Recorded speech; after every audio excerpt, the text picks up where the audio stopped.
Hello, कैसे हैं आप लोग? और एक नए व्लॉग में आपका स्वागत है। आज का दिन ये व्लॉग दूसरे व्लॉग से काफ़ी डिफरेंट होने वाला है, क्योंकि आज मैं आप लोगों से कुछ चीज़ों के बारे में बात करना चाहता हूँ। तो आज मैं अपनी ज़िंदगी के बारे में नहीं दिखाऊंगा, बल्कि मैं एक इंसिडेंट के बारे में बात करना चाहूँगा, जो मैं चाहता हूँ आप लोग भी जानें। और थोड़ा ये इंसिडेंट मुझे थोड़ा डिस्टर्ब भी कर रहा था काफ़ी दिनों से, तो मैंने सोचा कि आज आप लोगों से बात करता हूँ इसके बारे में। तो मेरे फर्स्ट व्लॉग में शायद आप लोगों ने देखा होगा कि मैंने जिक्र किया था इंडिया के एक बहुत बड़े यूट्यूबर हैं जिनका नाम है जट प्रभजोत। तो उनका मैंने इंटरव्यू लिया था। तो ये इंटरव्यू जब वो आसाम राइड पे आए थे, तो गुवाहाटी में ही वो थे, तो उस टाइम पे मैंने उनसे इंटरव्यू लिया था। तो करीबन 1 घंटा जैसा मैंने समय बिताया उनके साथ। ऑन कैमरा ऑफ कैमरा काफ़ी सारे बातें हुई। और अगर आप लोगों को पता है, आप लोग अगर न्यूज़ देख रहे हैं, यूट्यूब में अपडेट्स देख रहे हैं, तो आज से 6-7 दिन पहले जट प्रभजोत का नेपाल में बहुत बुरा एक एक्सीडेंट हुआ, जहाँ पे उनकी नई बाइक जो थी, I think Kawasaki Ninja H2, तो वो बाइक लेके वो दिल्ली से नेपाल जा रहे थे। नेपाल में उनका एक दुर्घटना हो गया, और बाइक काफ़ी सारा क्या बोलते हैं इसको, बाइक एक्चुअली बुरी तरह डैमेज हो गया, और उनको भी काफ़ी गहरी चोट आई। तो उनको इमरजेंसी सर्विसेज के थ्रू काठमांडू लिया जाया गया, और फिर वहाँ पे उनका ऑपरेशन किया गया। तो ये आज से 6-7 दिन पहले का बात है। तो उसके बाद जो मुझे सबसे ज़्यादा डिस्टर्बिंग लगा कि बहुत ज़्यादा ऑनलाइन लोग वो इंसिडेंट को कैश करने का कोशिश कर रहे। कैश इन द सेंस, वो इंसिडेंट को हुक पॉइंट बना के लोग अपने व्यूज़ लपेट रहे थे। हालांकि 6-7 दिन पहले जब मेरे को इंसिडेंट के बारे में पता चला, तो मैं भी एज अ बिगिनर यूट्यूबर, हालांकि मेरे बहुत कम सब्सक्राइबर्स हैं, मैं भी कर सकता था ये चीज़। और मुझे इतना भी पता था कि अगर मैं करता तो काफ़ी सारे मेरे व्यूज़ आते और सब्सक्राइबर्स भी बढ़ते। बट ह्यूमैनिटी बोल के भी एक चीज़ होता है, तो उसको मद्देनज़र रखते हुए I completely abstain from discussing anything about this.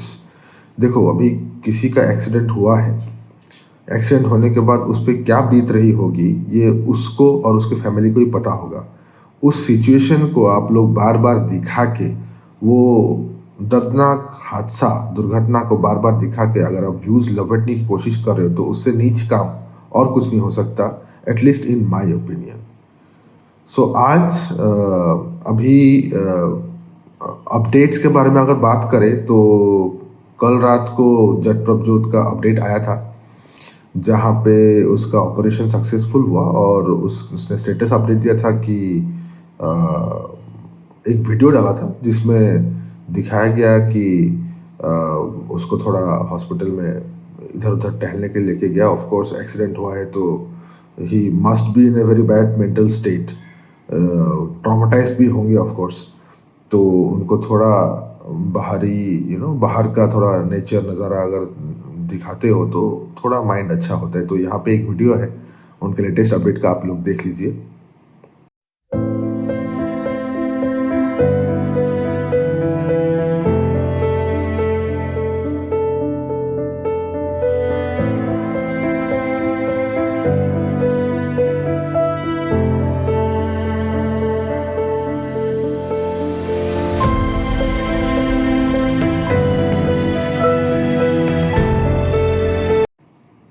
तो ये वीडियो कल डाला गया था।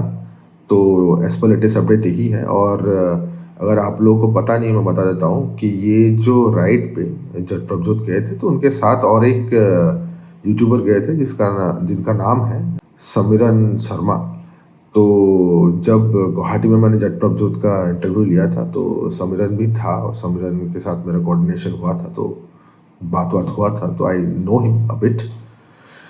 तो उनसे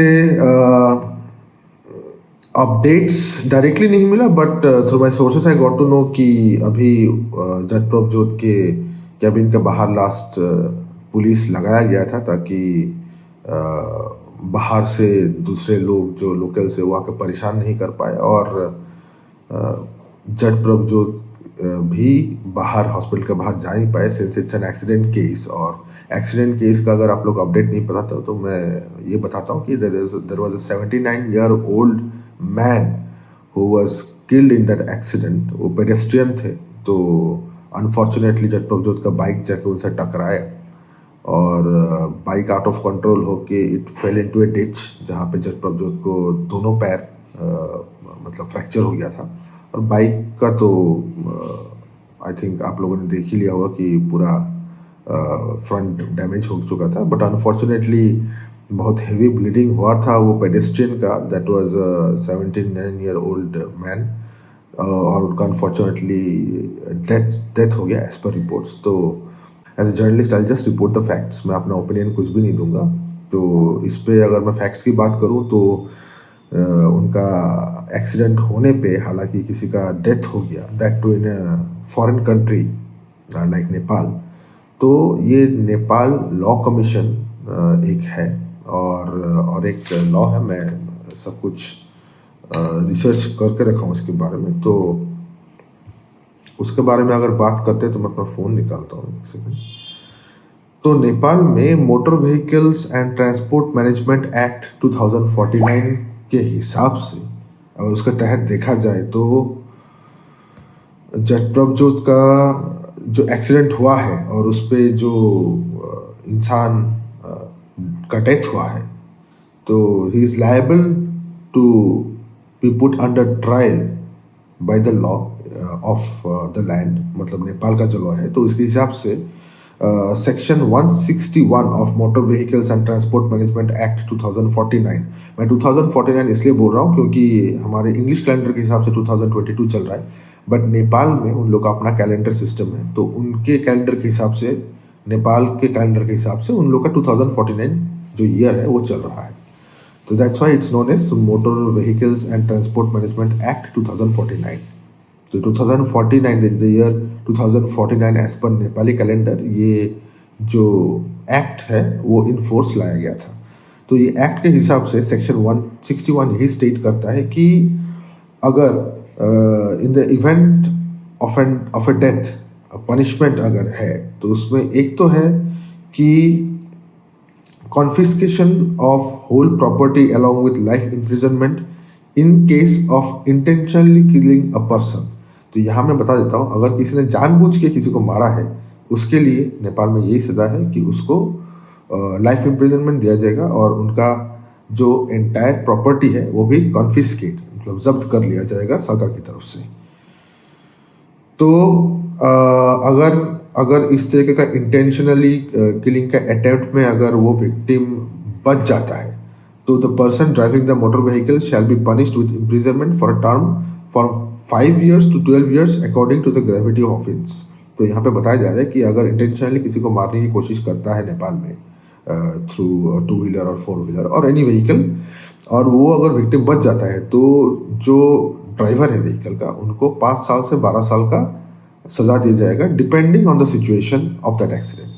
तो अगर जट प्रभजोत का केस में देखा जाए तो ऐसा केस नहीं है, बिल्कुल नहीं है। He had no intentions to kill anyone और वो ट्रैवल कर रहे थे फ्रॉम दिल्ली टू नेपाल। तो वहाँ पे सेक्शन 161 का और एक क्लॉज है कि in case of driving negligently and killed a person the punishment will be from 2 years to 10 years as per gravity of offence. तो यहाँ पे बताया गया है कि अगर नेग्लिजेंट ड्राइविंग कोई करता है और कोई आदमी मर जाता है उसके बाद तो उसके लिए 2 साल से 10 साल का पनिशमेंट होगा एज पर द सिचुएशन कि कितना मेजर केस है उसके हिसाब से। तो जहाँ तक मुझे लगता है जट प्रभजोत इतने सालों से बाइक चला रहा है, आई डोंट पर्सनली मैं अपना ओपिनियन नहीं दूंगा but as per what I have seen as per the facts as per reports वो इतने साल से बाइक चला रहे, he has been a responsible rider also. तो मुझे नहीं लगता कि वो नेग्लिजेंट ड्राइविंग कर रहे होंगे और this is not the first time he has travel to Nepal. वो पहले भी जा चुका है नेपाल। तो उनके लिए नेपाल का रोड कंडीशंस, नेपाल का ट्रैफिक उनके लिए नया बात नहीं है। He has already been in that place और वो बहुत टफ राइड भी करके आ चुके हैं अपर मस्टैंग में, जहाँ पे बहुत ही कम लोगों को जाने का परमिशन दिया जाता है। तो वहाँ पे भी वो अपना बाइक लेके जा चुके हैं। वो भी उनका जो BMW GS 1250 था वो लेके जा चुके हैं। It's a very heavy bike. तो वो लेके ऐसे टेरेन पे चलाना आई डोंट थिंक सो कोई एमेचर कर सकता है। जो प्रोफेशनली ट्रेंड है और बहुत साल का एक्सपीरियंस रखता है वही कर सकता है। तो जट प्रभजोत ऑलरेडी वहाँ पे ऐसा करके या ट्रैवल करके आ चुके हैं। तो coming to our third clause of section 161, यहाँ पे लिखा हुआ है, in case of driving with due care but even killed anyone then punishment will be up to 1 year imprisonment और 2000 रुपीज और बोथ। तो अगर देखा जाए तो ये क्लॉज थोड़ा इस सिचुएशन में फिट बैठता है। यहाँ पे ये क्लॉज में बताया गया है कि अगर आप केयर लेके बाइक चला रहे हो और उसके बाद भी अगर एक्सीडेंट होके, हादसा होके किसी का डेथ होता है, तो नेपाल का लॉ जो motor vehicle and transport management act 2049 का सेक्शन 161 बोलता है कि अगर आप केयर लेने के बाद भी एक्सीडेंट करते हो और उससे किसी का डेथ होता है, तो जो एक्सीडेंट करने वाला है या फिर जो ड्राइवर है, वो 2 व्हीलर 4 व्हीलर और जो भी व्हीकल है उसका, मोटराइज्ड व्हीकल का, तो उसका अप टू 1 year के इम्प्रिजनमेंट हो सकता है या फिर 2000 का फाइन हो सकता है या फिर दोनों ही हो सकता है। इसका मतलब 1 साल का इम्प्रिजनमेंट भी हो सकता है और 2000 रुपये का फाइन भी हो सकता है। तो जट प्रभजोत का केस में अगर देखा जाए तो ये क्लॉज फिट बैठता है इस सिनारियो के लिए। तो अभी यहाँ पे भी बहुत कुछ बात आता है, जैसे कि अगर विद ड्यू केयर चला रहे हैं, इसका इन्वेस्टिगेशन होना पड़ेगा। तो इन्वेस्टिगेशन जब नेपाल की पुलिस करेगी तो इसके हिसाब से ही वो लोग स्टेटमेंट दे पाएगा कि वो ड्यू केयर चला रहे थे कि नहीं। यहाँ पे आई विटनेस का भी स्टेटमेंट काउंट होता है। तो वहाँ पे अगर कोई हादसे के वक्त था और अगर कोई विटनेस दे सकता है, प्रूफ दे सकता है कि Jat Prabhjot with due care चला रहे थे एंड मतलब he tried his best to save that person in that situation, अगर ऐसा कुछ एस्टैब्लिश होता है या आई विटनेसेस ने देखा हो या स्टेटमेंट रिकॉर्ड होता है, तो there are very high chances कि उनका सज़ा भी कम हो सकता है या फिर फाइन हो सकता है। बट इसको अभी बताना बहुत ही मुश्किल है, because this case will most probably go under trial in Nepal court, और कोर्ट में पुलिस अपना स्टेटमेंट पेश करेगा, आई विटनेसेस होगा। तो और मुझे लगता है जो विक्टिम है, विक्टिम का फैमिली के साइड से भी स्टेटमेंट्स आएंगे। तो it's not an easy case, ये कोई ईजी सिचुएशन नहीं है। बट मैं तो पर्सनली यही प्रे करता हूँ, दुआ करता हूँ कि कोई किसी को जानबूझ के नहीं मारता है। देखो अभी कब होना है किसी को नहीं पता। जट प्रभजोत को जब मैं मिला हूँ, उनसे बात किया, he is a very very good at heart person. मैं पर्सनली मिल चुका हूँ उनसे, और जिस तरीके से ही शोज केयर टू एवरीवन। खाली ऐसा नहीं कि हमारे कैमरे के सामने ही वॉज बीइंग गुड, क्योंकि कैमरा ऑफ होने के बाद भी मैंने उनसे जब बात किया, हम लोग साथ उनके रूम से निकल के लिफ्ट लेके नीचे गए। नीचे उनका बाइक का भी बैटरी आया हुआ था, तो बैटरी चेंज हो रहा था, तो मैंने भी थोड़ा खड़ा होकर उनसे बात भी किया। तो मैंने देखा कि उधर वेटर आप बोलिए, फिर दूसरे स्टाफ बोलिए, सबके साथ he was behaving very nicely. जो उसी से इंसान का बिहेवियर से पता चलता है कि इंसान का नेचर बैकग्राउंड कैसा है। तो उससे मैं I can vouch for that कि उनका nature as a human being is very good. तो मुझे नहीं लगता कि जानबूझ कर उन्होंने किया होगा, और ऑब्वियसली जानबूझ के नहीं किया होगा। कौन ऐसा जानबूझ के किसी के साथ एक्सीडेंट करना चाहेगा, और कोई जानबूझ के एक्सीडेंट करके अपना दोनों पैर तोड़ के हॉस्पिटलाइज नहीं होगा। Nobody would want to do that.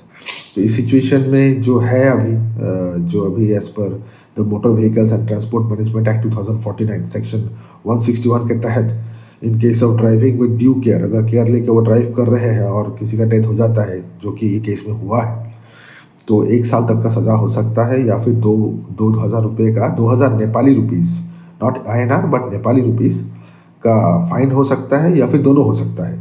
तो केस जब ट्रायल पे जाएगा, आई विटनेसेस काउंट होगा। अगर कोई आई विटनेस है तो मैं यही रिक्वेस्ट करूँगा कि आप लोग जट प्रभजोत के फैमिली को अप्रोच कीजिए, उनको इंस्टाग्राम में मैसेज कीजिए, उनके मेल ID भी यूट्यूब चैनल में है, आप लोग मेल कीजिए और बताइए कि आप आई विटनेस है, आप आगे आना चाहते हैं, इस केस में हेल्प करना चाहते हैं। तो ऐसा अगर आप करते हैं तो बहुत अच्छा होगा, ना कि जट प्रभजोत के लिए, but to get justice also, even to the family of the deceased और even to Jatt Prabhjot and his family. तो आई थिंक की टेक अवे यही होगा कि जितना हो सके, जितना मैंने रिसर्च मेरे लिए पॉसिबल हुआ एज ए जर्नलिस्ट, में रिसर्च किया और जितना फैक्ट हो सके मैंने आपके सामने रखा। आप लोग ऑनलाइन बहुत कुछ इस बारे में बात हो रहा है, लोग बोल रहे हैं कोई लाइफ इम्प्रिजनमेंट होगा, कोई बोल रहा है फांसी होगा। आप ये सब ऊट-पटांग की बातों में ध्यान मत दें। अगर आपको जानना है, know from proper sources. I as a journalist did my proper research. हम लोग ऐसे न्यूज़ बहुत सारा करते हैं, तो हम लोग को पता है कि किस तरीके से रिस्पॉन्सिबल जर्नलिज्म किया जाता है और किस तरीके से रिसर्च करना होता है, ताकि मैं पुख्ता इन्फॉर्मेशन आपके सामने ला के रख पाऊँ, और मैं जो कि मैंने रखा।